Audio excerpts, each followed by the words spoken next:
The FBI is the most sophisticated law enforcement agency in the world, pursuing the most dangerous criminals. In California, when a young girl vanishes, We see Sandra Cantu skipping across the trailer park, going toward her house, and something catches her attention. the Bureau mobilizes. You had sexual deviants living in the trailer park. You just had other weirdos living in the trailer park.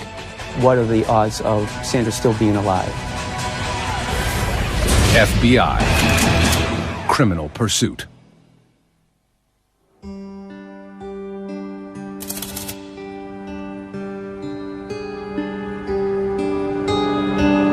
March 27th, 2009. In the blue-collar town of Tracy, California, 8-year-old Sandra Cantu heads home after school. The second grader makes her usual afternoon rounds, knocking on doors and looking for playmates in her mobile home park. Oh, no, you came by, okay. All right. There's only 100 people that live here, so it's a very close-knit community. All the residents here knew each other and pretty much trusted each other.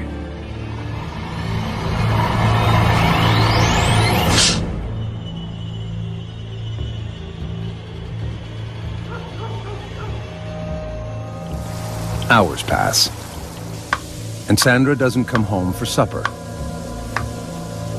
Her mother, Maria, worries.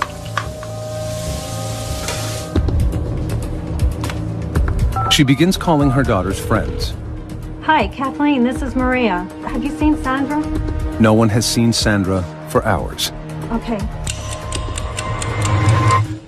Maria always told the kids not to go outside the trailer park, and the kids never did. So when she went looking for her and couldn't find her, she knew something was wrong. Just before 8 p.m., Maria calls the Tracy Police Department. Tracy, please. Well, I have a missing daughter. Okay, how old is she? She's 8. When's the last time you saw her? Oh, it was about 3. She told me she was going over to this one girl to play, and she hasn't been home. And I went looking all over. There's a 72% chance of finding a missing child in the first several hours. After that, every hour that passes, it drops off. It's a statistic Tracy's new police chief, Janet Thiessen, can't stop thinking about. Though she's been with Tracy PD for less than 2 months, the chief is a veteran of law enforcement, and she's afraid for Sandra's life. Statistics tell us if a child has actually been abducted, whether it's a known person or unknown, the likelihood that that child will be murdered is most often going to happen within those first 3 hours.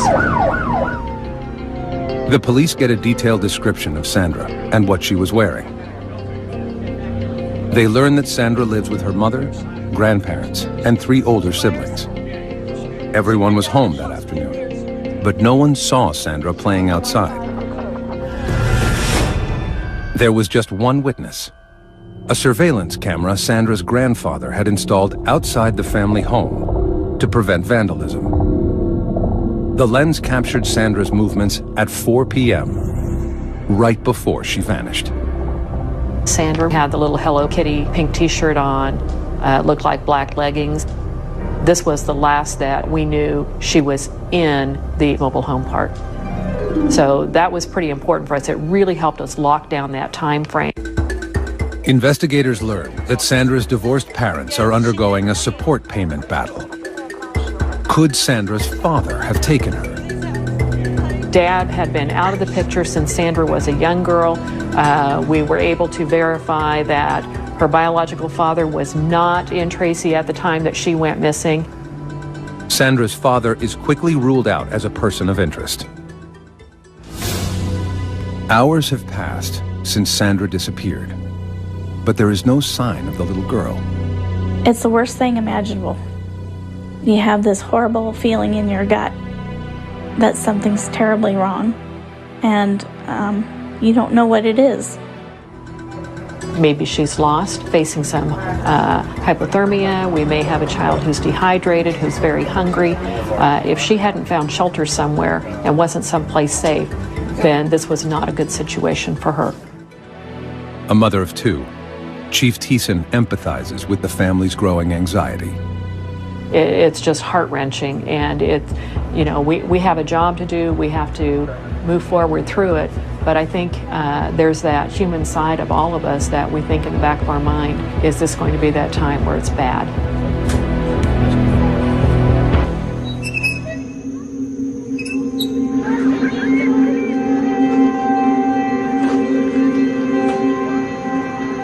As dawn breaks, volunteers canvass the neighborhood, desperately searching for Sandra. We had a helicopter unit out. We were using a flare unit to check for heat sensors in the area that we were flying over. We also were going door to door, asking people in the area, checking with some of the businesses, had they seen this little girl? We were coming up with nothing. Sandra, it just seemed, had literally disappeared. With no known suspect or vehicle description, Tracy police are stumped. They issue an urgent bulletin on a missing child, which alerts the FBI's Child Abduction Rapid Deployment Unit, or CARD. Comprised of the world's leading experts on child abduction, the CARD unit can mobilize anywhere in the country within 4 hours. Team leader, Special Agent Joseph Brine, and his colleagues rush to Tracy as soon as they get the alert. When we first responded to the Tracy Police Department, one of the first things they asked is, what are the odds of Sandra still being alive? Statistically speaking, 97% of the children who are abducted at this point in time have been murdered. But it's our job to focus both the FBI and the Tracy Police Department on that 3%, because there's a chance that she is alive. For the first time in his 15-year career, Special Agent Brine gets a first-hand look at what is at stake in the video of Sandra's last known moments. To see Sandra was something, as an FBI agent, you don't see on a regular basis. And it was just something that had an emotional impact. The case hits close to home for Special Agent Todd Davis. I had 3 little girls that I raised, and so it's very emotional, particularly when you're trying to find a child. You get very focused on that, and you forget to eat. You don't sleep when you go home. You can't get that out of your head. The FBI's first priority is questioning all the residents inside the neighborhood. They quickly realize that Sandra's popularity makes everyone a suspect. So, how was your day? Good. She talked with everybody. She always asked if she can help with the yard or help cooking. She liked to cook. Sandra was very friendly. She had a way to just capture your heart, and she had a beautiful smile. She was always smiling.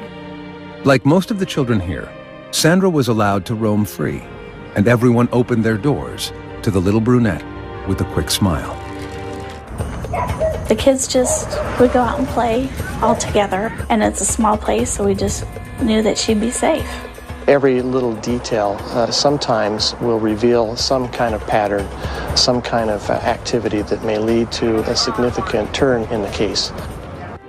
Sandra was in just about every trailer, and she knew just about everybody. So it made our job a little bit more difficult because every trailer was now in play for us to investigate. Roadblocks are put in place around the area, and all vehicles searched. Investigators have no solid leads until they get a tip from a concerned neighbor, the mother of Sandra's best friend. The neighbor sends a text message to Sandra's mother that a large suitcase was stolen from her driveway around the same time Sandra went missing. It could be an unrelated incident, but investigators are concerned. The neighborhood borders the 205 freeway, which connects the Bay Area to the town of Tracy. It would have been very easy for someone to come into this area, drive a couple blocks, see this little girl, and pick her up. If in fact it was a stranger abduction in that type of a scenario, would we ever be able to get any information? The FBI speculates about who Sandra's abductor might be. Our behavioral analyst unit told us that we should be looking at predominantly male individuals who knew Sandra, who resided in the trailer park. So we started to look at individuals who had contact with Sandra over the past couple of years, adult males in particular. But at this point, their profile is hypothetical and only based on statistics. In this case, we don't have a crime scene. And without a crime scene, there really is insufficient information that we can use to form a profile about what might have happened. There's one other thing the FBI profilers know is likely: that Sandra's abductor knows her well and is someone close to home. For the most part, we remain fixated on the idea that an offender is going to be familiar with the victim or the victim's neighborhood in some way. Tracy Police Detective Tim Bauer is on the investigative team. He's been to the trailer park on other cases and recognizes Sandra's family. Like everyone else, he can't rest until the girl is found. And this is the type of case that you could not think about even when you're not at work. And you want to be here 24 hours a day yourself looking for the child that's missing. The FBI works with the Tracy PD to quickly put together an emergency operations center. We utilized about 65 FBI agents and about 26 detectives from Tracy PD. You'd have a whole row of people that were managing the tips as they came in off 3 different computers. Every second counts, and investigators want as many people as possible to know about the case. Everything was such a blur. We had been talking to the media to try and get her picture out there so people were aware of her in case they saw her. We wanted our little girl home. No resources spared, as searchers use helicopters with thermal imaging, dive teams, cadaver dogs, and volunteer foot patrols. 2 of the largest searches for a missing person that have ever been done in Northern California's history. We had approximately 250 people out searching for Sandra. A lot of the police officers told us that it was like they were searching for their own daughter. Sandra became Tracy's daughter. Everyone's hopes sink when a search team at the town dump unearths a pink shirt, exactly like the one Sandra was wearing. Investigators approach her family with solemn news of their discovery.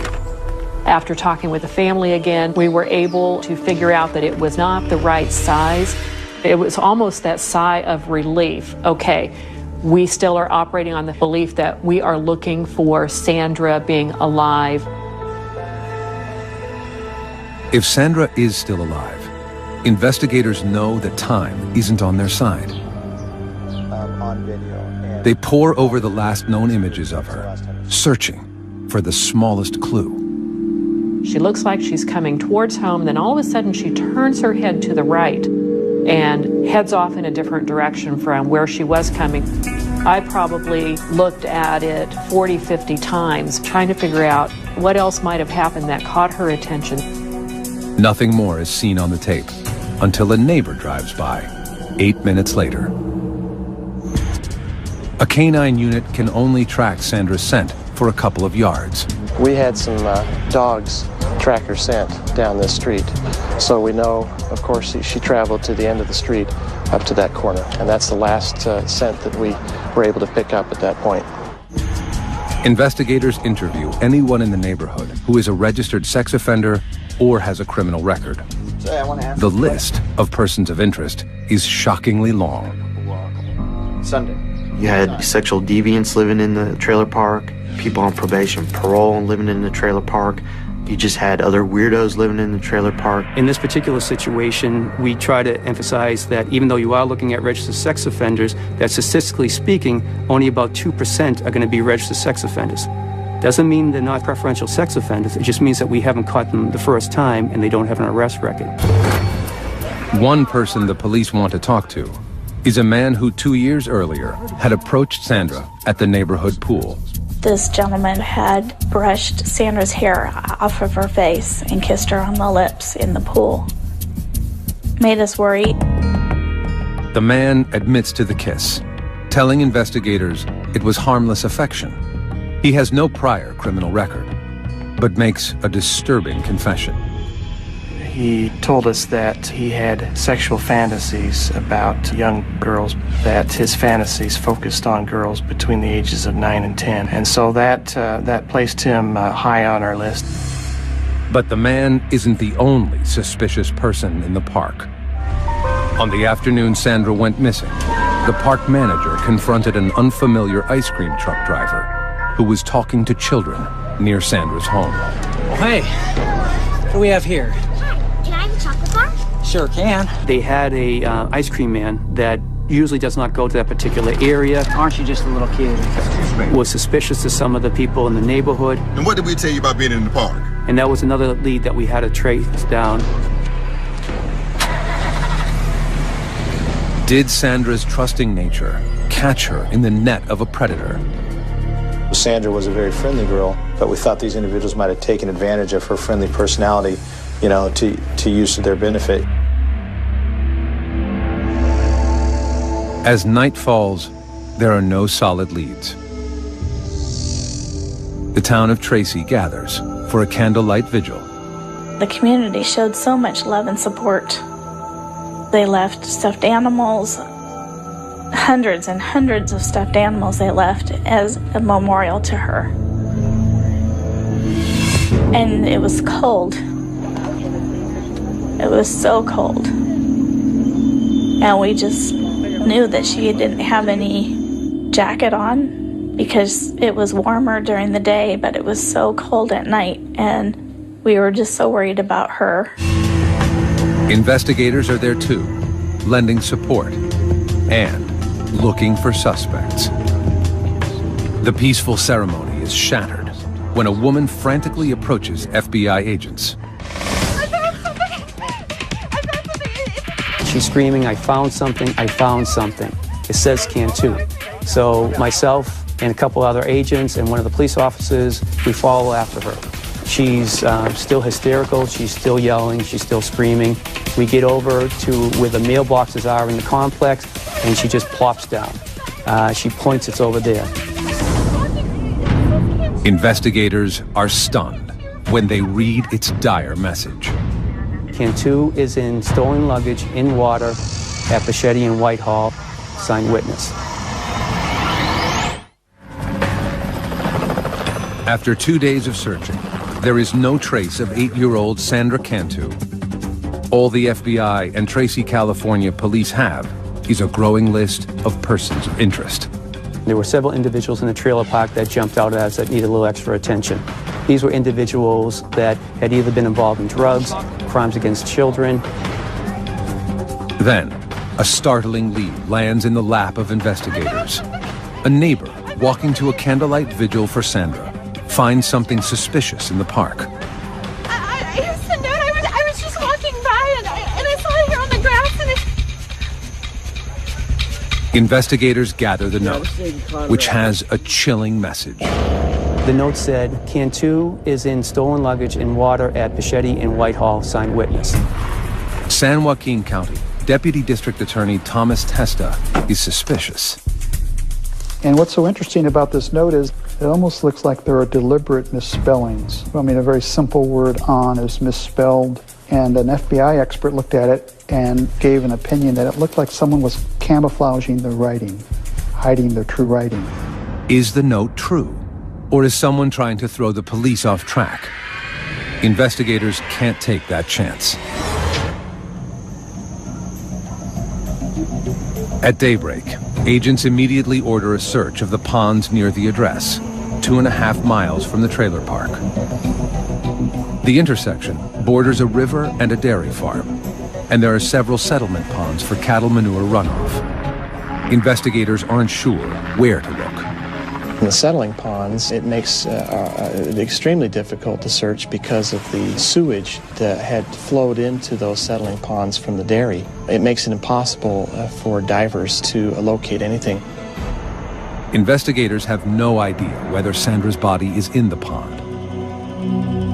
They have a lot of questions and turn to the note's messenger for help. 28-year-old Melissa Huckabee is the same neighbor who reported a suitcase stolen from her driveway the day Sandra went missing.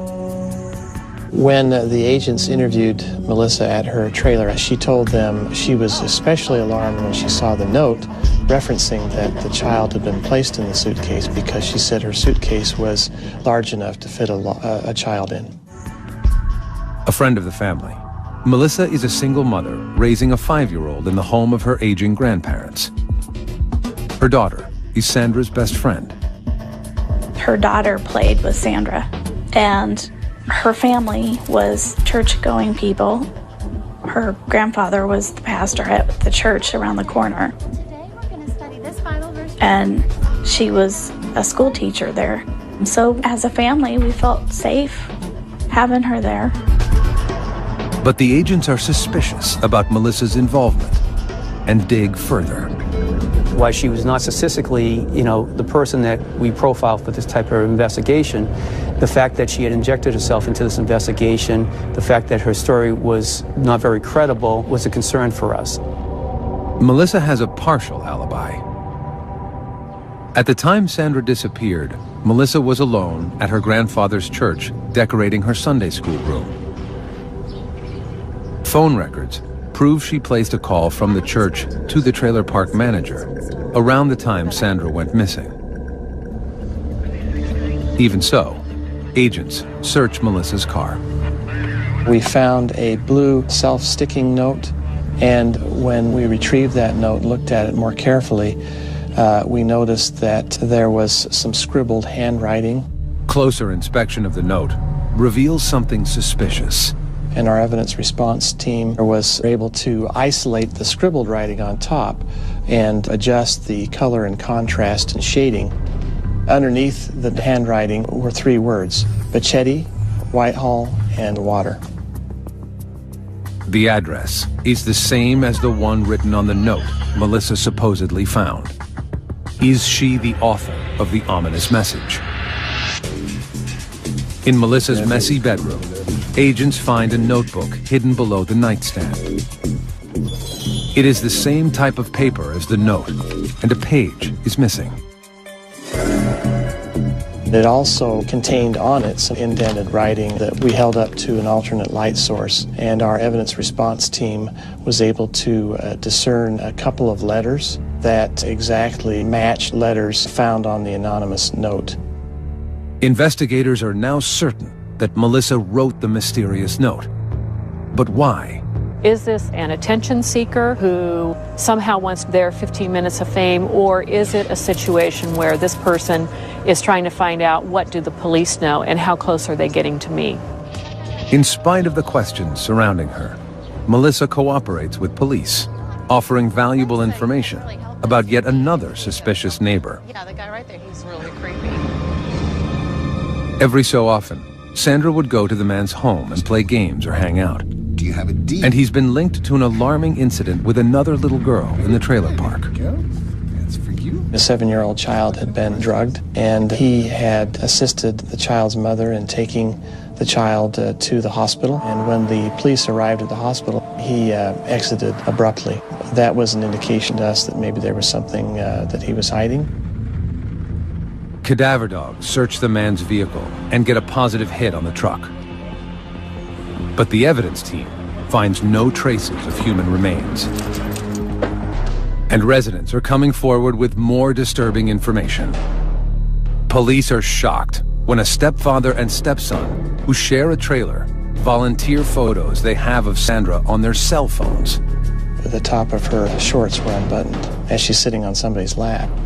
And the fact, of course, that they admitted that she was in their bedroom frequently was of concern to us as well. A search of their home uncovers a computer with questionable images of children and a stuffed animal used for masturbation. But the 2 men have no criminal history of offenses against children. By now, it's been a week since Sandra disappeared, and her once idyllic neighborhood has turned into a land of horror. FBI agents and the Tracy PD work around the clock, chasing down leads. Every hour that ticks off, You feel that stress and that tension. I really literally had to order people to go home. Every second that we're sleeping and that we're not working the case, maybe that's that moment in time that if somebody was doing something on the case, that we still had that opportunity to find Sandra and to find her safe. Investigators need to narrow their list in hopes of finding a suspect. They decide to administer polygraph tests. They start with the man who had kissed Sandra at the local pool. He passes.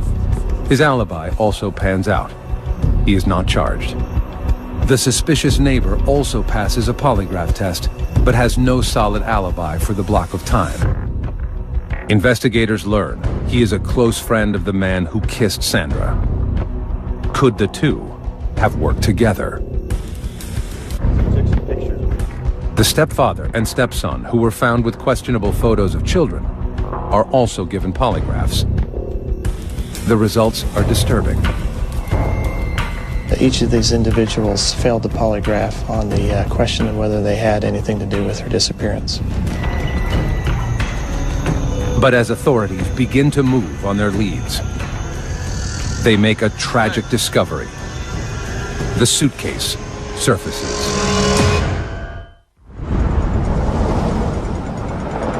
It's been 11 days since 8-year-old Sandra Cantu vanished from her trailer park in Tracy, California. 2.5 miles away, workers at a dairy see a suitcase floating in the water. They call the sheriff, who rushes to the scene with Tracy PD and the FBI. Is she in there? We wanted to know, but at the same time, we didn't want to open at the scene, obviously, because we want to protect the integrity of what's inside. Hairs and fibers, other pieces of evidence that can link us to who did this, if this is actually Sandra in the suitcase. The suitcase does not have any identifying marks, but the zippers are tied together with a thin white string. Standing knee-deep in sewage, the evidence team lifts the suitcase and places it in a body bag. Immediately, the one thing you noticed was the weight of the suitcase. There was definitely something inside the suitcase.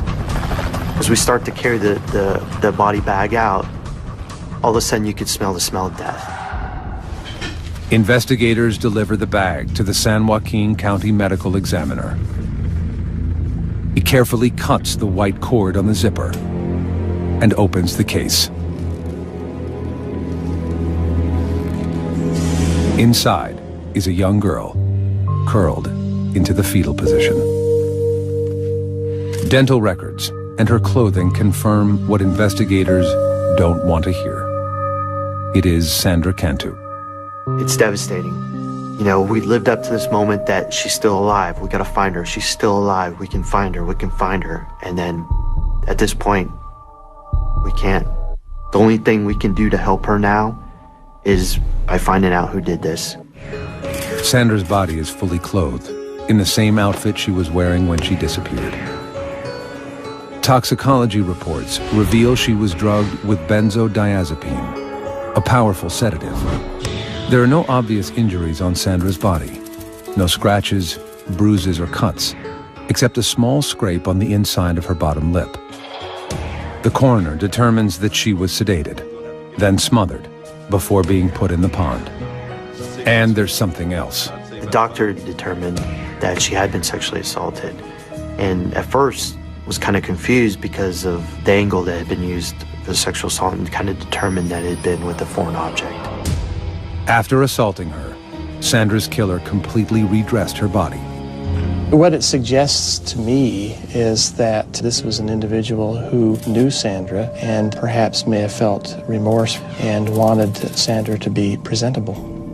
Special Agent Marcus Knudsen stays with Sandra's body as she is taken for x-rays and then to the morgue. Knudsen, himself a father of a young girl, can't bear to leave Sandra alone in the dark again. It hurts because this is a young girl. She had everything going for her. You know, why? Why take the life of a young girl? The case is now officially a murder investigation. But before authorities can begin, Chief Thiessen has the painful task of informing Sandra's family. It's so hard when you see something that's happened to a young child. There's no easy way to tell somebody that your child is dead. It's news Sandra's family is not prepared to hear. When they came to tell us that they found Sandra, the most primal screams that you can imagine, and wailing and disbelief and just not wanting it to be true. To me, she was a beautiful baby.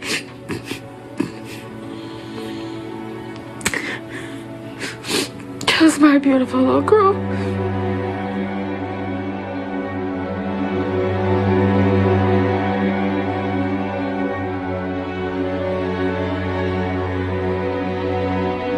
Once I had delivered the messages, I needed to have a few moments just by myself. This was just so highly charged. I had to take a few minutes, and I'm sure that there were a few tears that escaped. And then it's back to take that deep breath and back to the job at hand. Now we had a killer to find. Authorities know the killer is on the loose and could strike again. And the messenger of the note, Melissa Huckabee, is now their prime suspect. Now that we found the body described in the note and the type of suitcase matched the suitcase that had been supposedly stolen from Melissa's trailer on that day, that certainly pointed in her direction. Investigators want to polygraph Melissa, but they can't. Melissa is in the hospital after attempting suicide by swallowing razor blades. Agents don't know what to make of her erratic behavior, but they do know that something is up. The signs of swallowing the razor blades, the note, I don't know if it was guilt or just wanting to get attention, but she wanted someone to come talk to her about Sandra Cantu by all of her acts that she did. Investigators begin gathering evidence against Melissa Huckabee. They question her family and learn that Melissa has a dark side. 3 months earlier, she pled no contest to petty theft charges for stealing from a department store. 2 years before that, in her prior home in La Palma, California, there were 2 mysterious arson fires. Though Melissa was a person of interest, charges had not been filed. Melissa was mentally unstable and medicating herself for relief. She was bipolar, depressive, had high anxiety. She was dependent on drugs to deal with her emotional situations, frequently overdosed on those drugs. Only 3 months before Sandra vanished, a parent in the trailer park accused Huckabee of taking her child to a local park without permission. When Melissa brought her home, Hey, sweetie, I have some special juice for you. the girl acted strange. Drink it up. Her speech was slurred. Don't worry about the smell. It's really She was unable to control her muscles, kept falling down, and was drowsy. The girl's mother and her boyfriend rushed the child to the hospital. Tests revealed benzodiazepine in her bloodstream. Melissa denied harming the girl, and charges were not filed at that time. Agents hope that this time, Melissa won't be so lucky. They get a break when a local Marine is able to place Melissa where the body was found. We located a witness who lived on Whitehall Road who was heading to a restaurant to eat that evening with his wife. And he noticed an SUV, a small SUV that was parked facing west on the north side of the road with a car door open. The couple stopped to check it out. Then, Melissa emerged from the ditch. Basically, they saw her coming up from the pond. They engaged her in conversation and were able to provide the exact time this was based on where they had eaten that night for dinner. They described her to a T. They described her vehicle to a T. The timeline fits, but it's only circumstantial evidence. And investigators need irrefutable physical evidence. They get a warrant to search Melissa's grandfather's church. We conducted a search of the church looking for any cordage that would match the description of the cordage we found on the suitcase. and we found a blind in the Sunday school room used by Melissa that had been cut and retied. Investigators are also looking for the object Melissa allegedly used to sexually assault Sandra. We covered the church head and toe with alternate light source, looking for bodily fluids and blood. In the kitchen, they find a bent rolling pin. And the rolling pin had one side that had a red smudge on it. So they collected it with gloves, of course, put it in a bag, and tried to find fingerprints on it, and collected that smudge. Now, agents have to wait for the crime lab to do its work. They want the case to be rock solid before they make an arrest. They won't have that luxury. 5 days after entering the hospital, Melissa Huckabee is released. Her daughter and grandparents have left town, and her house is empty. Police wiretap Melissa's phone. The next day, they hear a phone call that stops them in their tracks. She asked for Sandra's sister to come down and play with her daughter. Hey, Maria. Yeah, I was wondering if your daughter could come over and play with Mike. Clearly, the concern for the Tracy Police Department and the FBI was that Melissa Huckabee was now asking this girl to come down so she could kill this young girl, just like she had killed Sandra.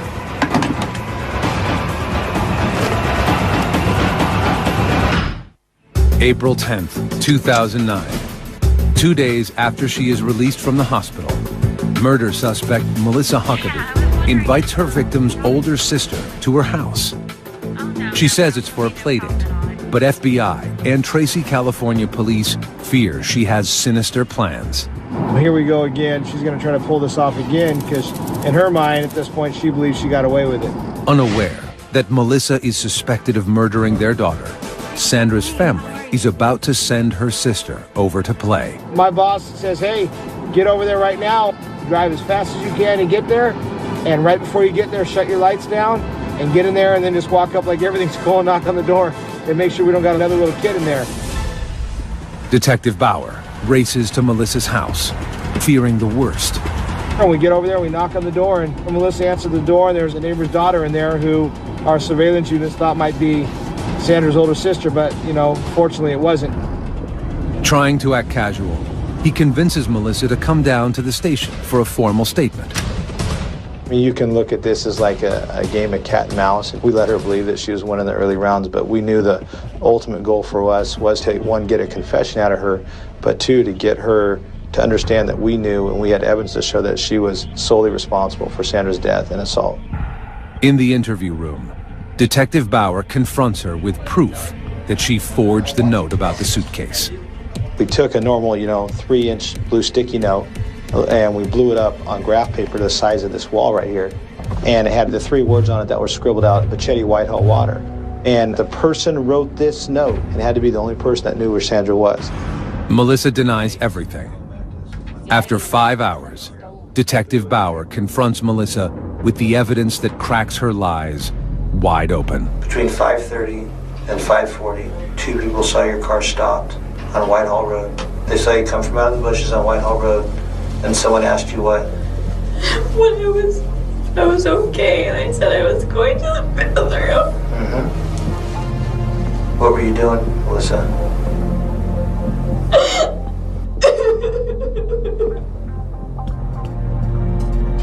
It was an accident. I told you it was an accident. I know it was.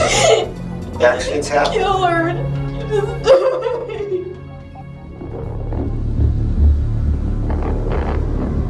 Melissa claims Sandra's death was a horrible accident, a misguided game of hide and seek with Melissa's daughter. Melissa says she became distracted and forgot about Sandra in the suitcase.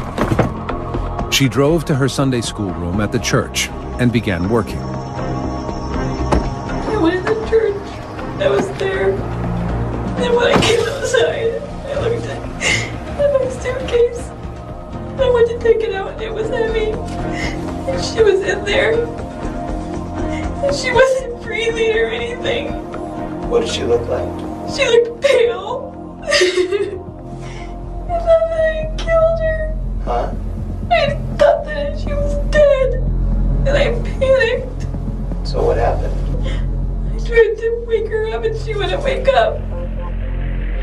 Melissa claims she tried CPR, but it didn't work.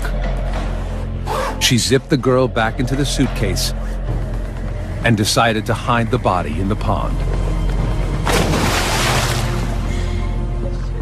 Dead and I killed her. I didn't want anybody to think that I had killed her. But I didn't know what else to do. Melissa denies sexually assaulting the little girl, but her partial confession is enough for Tracy PD to arrest her for the murder of Sandra Cantu. Investigators tell Sandra's family the stunning news.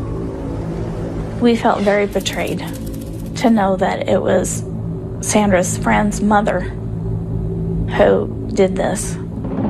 Forensic tests on the evidence from Huckabee's home and the church confirm what investigators already know, that Sandra's death was no accident.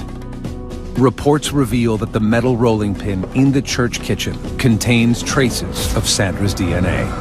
Sandra had never been in that church, so her DNA should not have been on that. So it was a real powerful piece of evidence.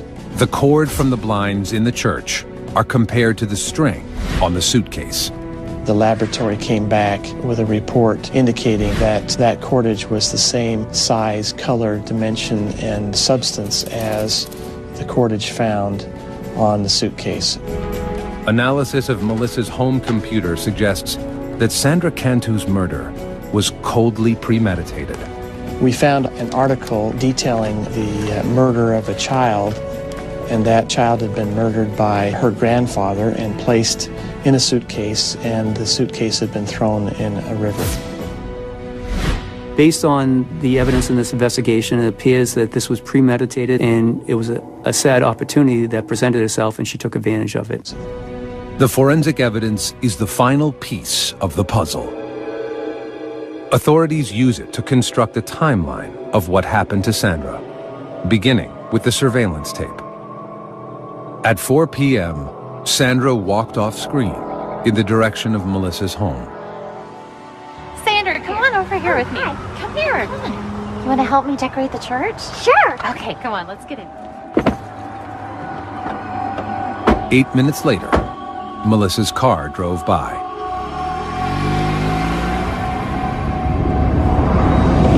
After driving Sandra to the church, Melissa gave her a drink laced with benzodiazepine. Almost got it ready. Thanks.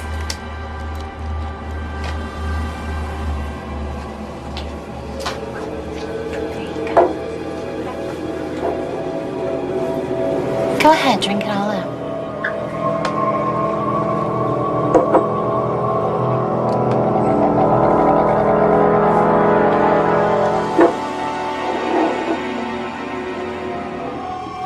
When the girl was unconscious, Melissa made her move. Around 5 p.m., phone records show that Melissa made a call from her grandfather's church to the trailer park manager, reporting her suitcase stolen.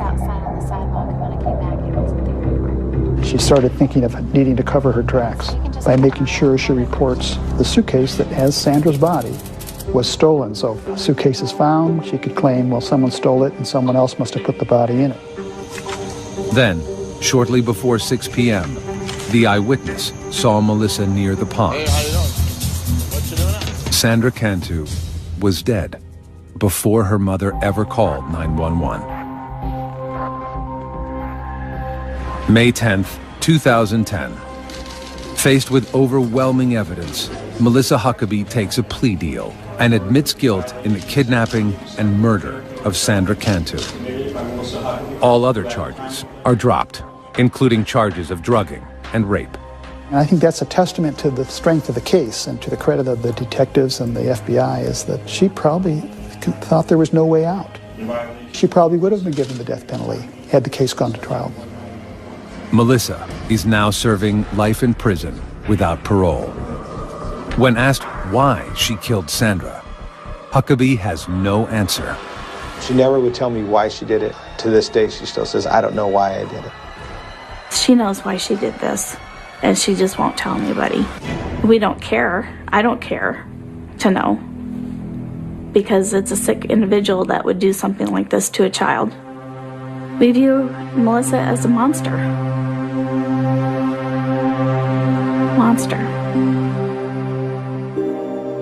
Female child killers are rare, with less than 10% of murders attributed to women. If a female, as an offender, is engaging in some type of sexual assault on a victim, there might be an emotional aspect that comes into play as well. And we could be talking anger or rage or revenge or some other negative emotional state.